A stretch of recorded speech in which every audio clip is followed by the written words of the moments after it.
जनवरी 2026 के पहले सप्ताह में सुप्रीम कोर्ट का एक निर्णय आया है। सुप्रीम कोर्ट के जस्टिस एम सुंदरेश और जस्टिस सतीश चंद्र शर्मा की बेंच ने आरक्षण के संबंध में सुनवाई करते हुए एक बहुत महत्वपूर्ण फैसला दिया, बहुत महत्वपूर्ण आदेश दिया है, जो भारत में सामाजिक न्याय की व्यवस्था के लिए बहुत उपयोगी और बहुत महत्वपूर्ण है। इस पीठ ने कहा है, जस्टिस एम सुंदरेश और जस्टिस सतीश चंद्र शर्मा की पीठ ने कहा है कि आरक्षित श्रेणी का कोई उम्मीदवार अगर सामान्य श्रेणी के कट ऑफ से ज़्यादा अंक प्राप्त करता है एग्जाम में, तो उसे सामान्य श्रेणी में ही गिना जाएगा, सामान्य श्रेणी के उम्मीदवार के रूप में ही उसे माना जाएगा। उसे अनारक्षित सीटों पर समायोजित किया जाएगा। उसे जो जनरल सीट हैं, जो अनारक्षित हैं, जो नॉन रिजर्व्ड हैं, एनआर कोटा जो होता है, उसमें उसे समायोजित किया जाएगा। ये निर्णय तो महत्वपूर्ण है ही है, उपयोगी है, पिछड़े दलित आदिवासियों को न्याय देने वाला है। लेकिन सवाल ये है कि ये जनवरी 2026 में आया है। हमारा देश आज़ाद हुआ 1947 में, भारत का संविधान लागू हुआ 1950 में। 26 जनवरी 1950 को हमारा संविधान लागू हुआ। 26 जनवरी 1950 को संविधान लागू होते ही ये तय हुआ कि अनुसूचित जाति और जनजाति के लिए सरकारी नौकरियों में आरक्षण लागू होगा। अनुसूचित जातियों के लिए लगभग 16% और अनुसूचित जनजातियों के लिए लगभग 5%। ओबीसी के आरक्षण के लिए एक आयोग बना दिया गया,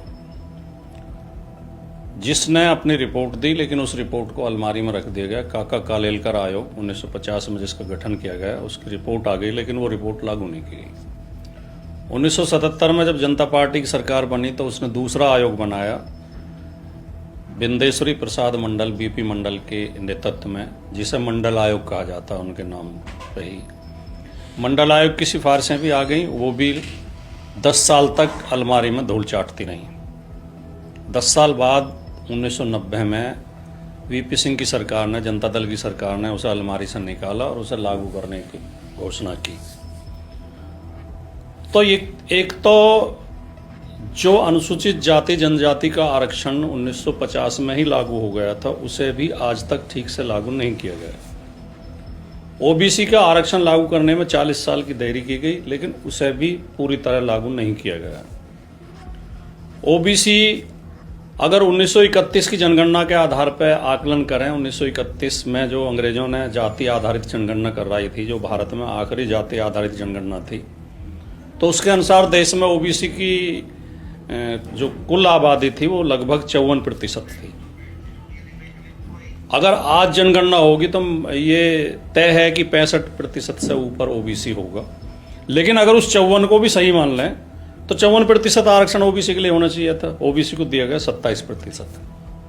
तो इसमें बेईमानी की गई। फिर उसमें क्रीमी लेयर लगा दिया गया, फिर तरह तरह की और बाउंडेशन लगा दी गई। और सबसे भयंकर जो बेईमानी आरक्षण में की जाती है, खास तौर से जब से भारतीय जनता पार्टी की सरकार केंद्र में है और जिन जिन राज्यों में भारतीय जनता पार्टी की सरकारें हैं, उनमें एक नियम बना दिया गया कि ओबीसी कैंडिडेट या एससी और एसटी के कैंडिडेट अगर ज़्यादा अंक लेके भी आ रहे हैं तो उन्हें भी उनके कोटे में ही गिना जाता है। यानी कि ओबीसी का कैंडिडेट अगर जनरल से ज़्यादा अंक लेके आ रहा है तो उसे जनरल श्रेणी में ना गिन के, जनरल कोटे में ना गिन के, उसे ओबीसी में ही गिना जाएगा। तो इसके दो अर्थ हुए। एक तो अर्थ ये हुआ कि जो जनरल कोटा है, जो अनरिजर्व कोटा है, जो अनारक्षित कोटा है, वो आपने जनरल कास्ट के लिए आरक्षित कर दिया। सुप्रीम कोर्ट का आदेश था कि 50% से ज़्यादा आरक्षण नहीं दिया जा सकता, इसलिए ओबीसी को 27% दिया गया। 50% जो सीटें बची गई वो अनारक्षित सीटें हैं, उनमें कोई भी आ सकता है, वो जनरल कास्ट के लिए नहीं है, सामान्य जातियों के लिए नहीं है। फिर तो 50% उनका आरक्षण हो जाएगा। तो ये बेईमानी लगातार भर्तियों में की जा रही है कि जो OBC candidate, SC candidate, ST candidate ज़्यादा अंक लेके भी आते हैं उन्हें भी उनके कोटे में गिना जाता है। तो आपने एक तो जो 50% ओपन कोटा है, जो अनारक्षित है, जो अनरिजर्व्ड है, जो यूआर है, उसे एक तो आपने जनरल कास्ट के लिए रिजर्व कर दिया। दूसरे ओबीसी, एससी, एसटी के लिए आपने एक बैरियर लगा दिया कि आप इससे ज़्यादा नहीं आ सकते चाहे कितनी योग्यता आपके अंदर है। यानी ओबीसी 65% के करीब आबादी होते हुए भी और योग्यता होते हुए भी 27% से ज़्यादा नहीं आ सकते। 27% में ही आप नौकरी कर सकते हैं, उससे ज़्यादा आपको नौकरी नहीं मिलेगी चाहे आपके अंदर कितनी भी योग्यता है। और यही वजह हुई कि कई जगह, कई भर्तियों में ओबीसी की कट ऑफ जनरल से ऊपर गई और ईडब्ल्यूएस से तो ऊपर ही जा रही है। हर जगह, हर भर्ती में ईडब्ल्यूएस से ऊपर ओबीसी की कट ऑफ जा रही है, क्योंकि लगभग 10% जनरल कास्ट के लिए 10% ईडब्ल्यूएस का आरक्षण दे दिया गया है और 65% ओबीसी के लिए मात्र 27% आरक्षण है। तो इस संदर्भ में ये निर्णय, सुप्रीम कोर्ट का निर्णय बहुत महत्वपूर्ण है। सुप्रीम कोर्ट ने कहा है कि ये जो ज़्यादा अंक लेके आएंगे, ओबीसी, एससी और एसटी के कैंडिडेट जो ज़्यादा अंक लेके आएंगे उन्हें जनरल कैटेगरी में गिना जाएगा, उन्हें आरक्षित वर्ग में नहीं गिना जाएगा। तो अगर इसे लागू किया गया ठीक से, अभी भी संदेह है कि जहाँ जहाँ भारतीय जनता पार्टी की सरकारें हैं वो इसे लागू कर पाएंगी या नहीं कर पाएंगी, क्योंकि भारतीय जनता पार्टी खुलेआम आरक्षित वर्गों के साथ अन्याय करती है, उनके साथ बेईमानी करती है। ये अनेक भर्तियों में सिद्ध हो चुका है। उत्तर प्रदेश की 69,000 शिक्षक भर्ती का मामला अभी भी सुप्रीम कोर्ट में चल रहा है। अभी पीछे राजस्व लेखपाल की कुछ पोस्ट निकली थी, उनमें 900 कुछ पोस्ट उन्होंने एससी, 717 तो ओबीसी की कम कर दी और कुछ एससी की, दोनों की मिला के 900 कुछ पोस्ट कम कर दी। और जब समाजवादी पार्टी के नेता अखिलेश यादव जी ने इस पर सवाल उठाया और इस पर बयान दिए, तो तब उत्तर प्रदेश सरकार ने वो विज्ञापन कैंसिल करके दूसरा विज्ञापन निकाला और उसमें ओबीसी और एससी की सीटें पूरी करी गई।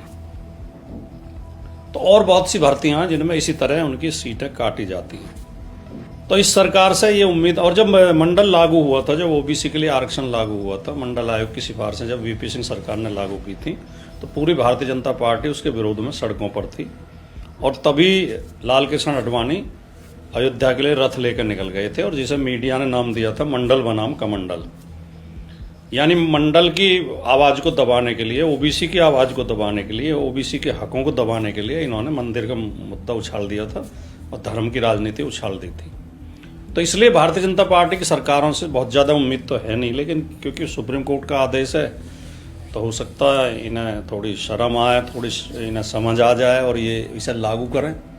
तो अगर ये लागू होता है तो ये एससी, एसटी, ओबीसी को थोड़ा न्याय देने में सहायक होगा।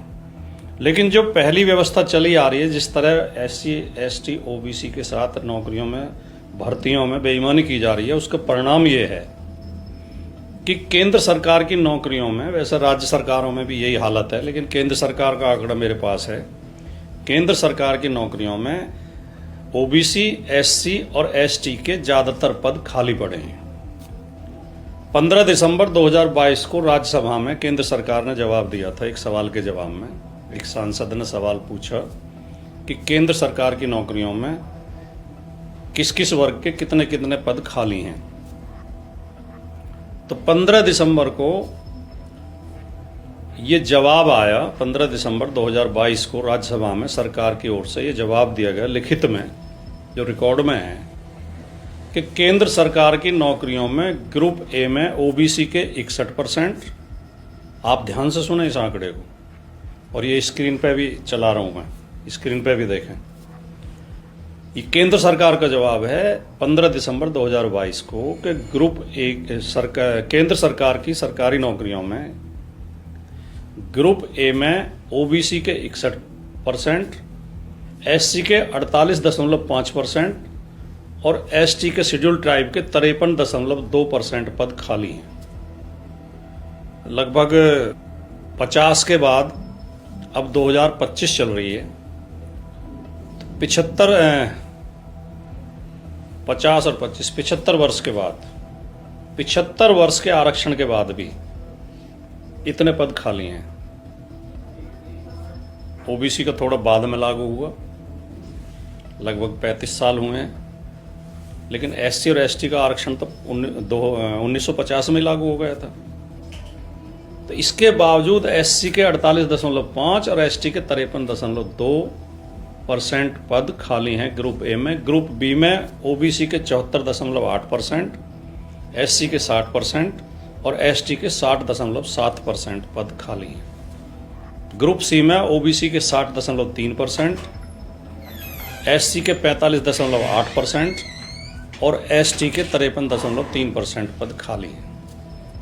यानी एवरेज अगर हम निकालें तो 50% से ज़्यादा पद खाली हैं। इसका अर्थ ये है कि अभी भी एससी, एसटी, ओबीसी के केवल 50% से कम पद अभी तक भरे गए हैं। नौकरी उन्हें जितनी मिलनी चाहिए थी उतनी नहीं दी गई है। ये बेईमानी एससी, एसटी और ओबीसी के साथ की जा रही है। एक आरटीआई डाली गई थी, माता दीन अनुरागी की ओर से एक आरटीआई डाली गई थी 1923 में, और उसका जवाब, लिखित जवाब विभाग की ओर, यूजीसी की ओर से आया। यूजीसी उन्होंने पूछा था इस आरटीआई में कि जो टोटल वीसी हैं देश में, उनमें जो वाइस चांसलर हैं यूनिवर्सिटियों के, जो कुलपति हैं, उनमें कुल कितने ओबीसी, कितने एससी, कितने एसटी हैं।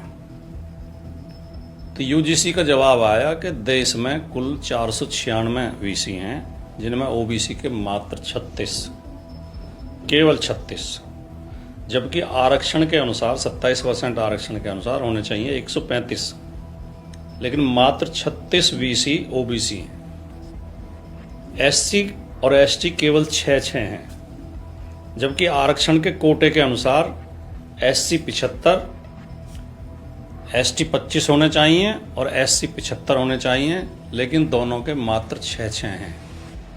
तो ये हालत सरकारी नौकरियों की है। इसके बावजूद ये हल्ला मचाया जाता है कि आरक्षण की वजह से योग्यता प्रभावित हो रही है और इतने दिन हो गए आरक्षण, अब इसकी समीक्षा होनी चाहिए, अब ये ख़त्म होना चाहिए, अब इसमें क्रीमी लेयर लागू होना चाहिए। जब आप पद ही पूरे नहीं कर रहे, जब भर्तियाँ ही नहीं कर रहे, उन्हें नौकरी दे ही नहीं रहे, और ईडब्ल्यूएस का आरक्षण जिस तेजी के साथ लागू किया गया, ना कोई आयोग बना, ना कोई सर्वे हुआ, ना कोई रिपोर्ट आई, ना किसी ने मांग की थी, ना कोई आंदोलन हुआ था। ईडब्ल्यूएस का आरक्षण तुरंत लागू भी कर दिया गया और उसका कोटा पूरा किया जा रहा है, बल्कि पूरे कोटा से भी ज़्यादा भर्तियां की जा रही हैं।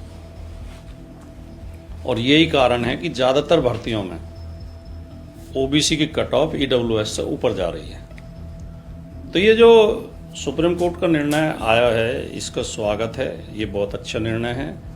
लेकिन इसमें 2 सवाल खड़े होते हैं कि सरकारें ये बेईमानी क्यों कर रही हैं, एससी, एसटी, ओबीसी के कोटे को पूरा क्यों नहीं कर रही हैं, और ये तरह तरह के गैर कानूनी, गैर संवैधानिक नियम क्यों बनाती हैं कि ओबीसी चाहे ज़्यादा अंक भी लेकर आए तो वो ओबीसी कोटे में गिना जाएगा, एससी, एससी कोटे में गिना जाएगा, एसटी, एसटी कोटे में गिना जाएगा। जो ज़्यादा अंक लेके आ रहे हैं वो तो जनरल में गिने जाने चाहिए, वो तो ओपन कैटेगरी में गिने जाने चाहिए। तो ये इसके प्रति जागरूक होने की भी ज़रूरत है। आप सबको इस बात को समझने की भी ज़रूरत है। सुप्रीम कोर्ट ने तो खाली आदेश कर दिया, इसे लागू कराना और ये ठीक से लागू हो, इसके लिए लोगों को जागरूक होना भी ज़रूरी है। हम लोगों को जागरूक होना बहुत ज़रूरी है। धन्यवाद, नमस्कार।